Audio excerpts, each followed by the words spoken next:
खबर दिल्ली से।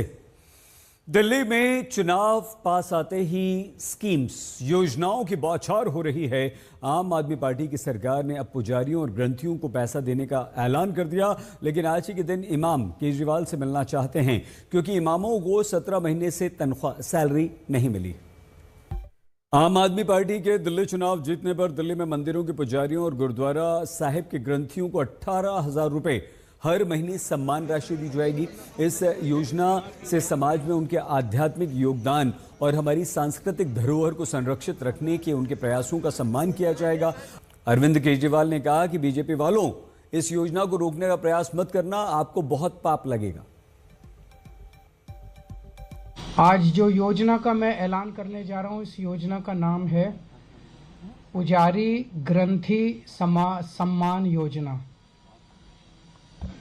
इस योजना के तहत मंदिरों में भगवान की पूजा करने वाले लोगों को पूजा करवाने वाले पुजारियों को और गुरुद्वारे में ग्रंथियों को हर महीने सम्मान राशि देने का प्रावधान है। आज इस योजना के जरिए हम इसे मैं वेतन या तनख्वाह नहीं कहूँगा, एक तरह से इनका सम्मान करने के लिए इसकी घोषणा कर रहे हैं कि लगभग 18,000 रुपये महीना इनको सम्मान राशि दी जाएगी हमारी सरकार बनने पर।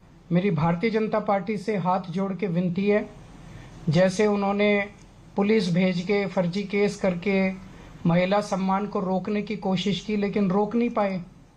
हुआ रजिस्ट्रेशन, हो रहा है रजिस्ट्रेशन। उन्होंने संजीवनी योजना रोकने की कोशिश की, रोक नहीं पाए। इस तरह से ये कम से कम पुजारियों और ग्रंथियों की योजना को रोकने की कोशिश ना करें, बहुत पाप लगेगा। वैसे उन्होंने ऐसे ऐसे कर्म कर रखे हैं, पाप तो उनको लगेगा ही, लेकिन इससे और ज़्यादा पाप लगेगा। भगवान भी नाराज होगा। एक तरह से पुजारी और ग्रंथी हमारे और भगवान के बीच में एक ब्रिज का काम करते हैं, सेतु का काम करते हैं, हमारी प्रार्थनाओं को भगवान तक पहुंचाते हैं। तो अगर आप पुजारियों को तंग करोगे, ग्रंथियों को परेशान करोगे, उनके पास पुलिस भेजोगे, तो जाहिर तौर पे उनके मन से बद्दुआ ही निकलेगी। दिल्ली विधानसभा चुनाव बेहद नजदीक हैं। आम आदमी पार्टी, बीजेपी एक दूसरे पर आरोप प्रत्यारोप का दौर चला रही हैं और इस समय दोनों प्रेस कॉन्फ्रेंस कर रहे हैं। वोटर सीधा सीधा कम हो गए और इसमें 22,000 वोटर जो हैं वो नए वोटर हैं, न्यू वोटर हैं। तो हम ये देखते हैं कि नए वोटर को अलग रखे तो लगभग 61,000 वोट यहां से नई दिल्ली विधानसभा में पिछले 5 साल में कट गया है। यानी कि हर महीने 1,000 वोट यहां पर कटता है। तो ये 61,000 वोट पिछले 5 साल में कटा। इसके ऊपर में अरविंद केजरीवाल ने एक बार भी प्रेस कॉन्फ्रेंस नहीं की। कितना बड़ा आंकड़ा कैसे कट गया है। मैं जब यहां पर लोगों से मिला हूं और जो ज्यादातर भारतीय जनता पार्टी के समर्थक हैं, वोटर हैं, वो लोगों ने मुझे बताया कि हमारा वोट पिछले विधानसभा में भी कट गया था और 2024 के लोकसभा चुनाव में भी हमारा वोट कैसे कट गया हमको नहीं पता, हम तो यहीं रहते हैं।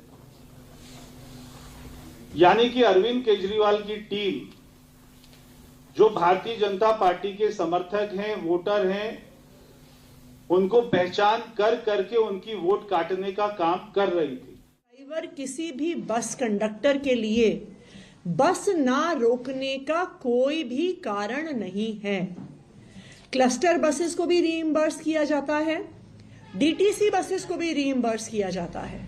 तो किसी भी बस का कोई भी नुकसान नहीं हो रहा है महिलाओं को बस में चढ़ाने से। इसीलिए हमने बहुत स्ट्रॉन्ग ऑर्डर इशू किया है कि अगर कोई भी बस महिलाओं के लिए नहीं रुकती है तो उसके ड्राइवर को, चाहे वो क्लस्टर का हो चाहे वो डीटीसी का हो, उस पर सख्त कार्रवाई होगी, उसको सस्पेंड किया जाएगा। दिल्ली में विधानसभा चुनाव नजदीक आते ही योजनाओं और स्कीम्स की बौछार होनी शुरू हो गई। आम आदमी पार्टी की सरकार ने पुजारियों और ग्रंथियों को पैसा देने का ऐलान कर दिया, लेकिन आज ही के दिन इमाम केजरीवाल से मिलने पहुंच गए क्योंकि उनको 17 महीने से वेतन नहीं मिला है। दिल्ली के मुख्यमंत्री अरविंद केजरीवाल ने यह कहा है कि हमारी सरकार बनी तो हम गुरुद्वारों के ग्रंथियों, मंदिर के पुजारियों को 18,000 रुपये महीना देंगे। आम आदमी पार्टी के जीतने पर दिल्ली में मंदिरों के पुजारियों, गुरुद्वारा साहिब के ग्रंथियों को ये सम्मान राशि 18,000 रुपये हर महीने के तौर पर दी जाएगी। ये योजना समाज में आध्यात्मिक योगदान, भारतीय सांस्कृतिक धरोहर को संरक्षित रखने के प्रयासों का सम्मान होगा। अरविंद केजरीवाल बोले कि बीजेपी वालों, इस योजना को रोकने का प्रयास मत करना, तुम्हें बहुत पाप लगेगा। आज जो योजना का मैं ऐलान करने जा रहा हूं, इस योजना का नाम है पुजारी ग्रंथी सम्मान योजना।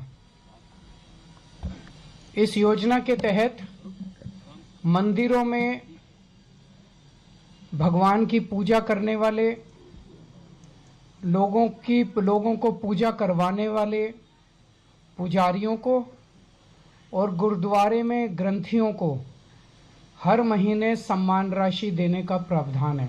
आज इस योजना के जरिए इसे मैं वेतन या तनख्वाह नहीं कहूँगा, एक तरह से इनका सम्मान करने के लिए इसकी घोषणा कर रहे हैं कि लगभग 18,000 रुपये महीना इनको सम्मान राशि दी जाएगी हमारी सरकार बनने पर। मेरी भारतीय जनता पार्टी से हाथ जोड़ के विनती है, जैसे उन्होंने पुलिस भेज के फर्जी केस करके महिला सम्मान को रोकने की कोशिश की, लेकिन रोक नहीं पाए। हुआ रजिस्ट्रेशन, हो रहा है रजिस्ट्रेशन।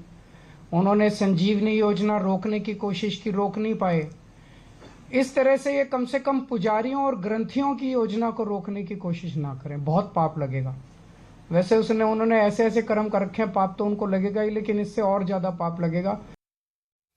दिल्ली विधानसभा चुनाव से पहले जब भी केजरीवाल बाहर आ रहे हैं, वो कोई ना कोई नया ऐलान कर रहे हैं दिल्ली वालों के लिए। अब तक उन्होंने क्या क्या ऐलान किया, देखिए। महिला सम्मान योजना की राशि उन्होंने 2100 रुपये कर दी। अगर जीते तो 2100 रुपये हर 18 वर्ष से ऊपर की महिला को देंगे। 60 वर्ष के ऊपर के बुजुर्गों का मुफ्त इलाज करवाएंगे किसी भी सरकारी और प्राइवेट हॉस्पिटल में।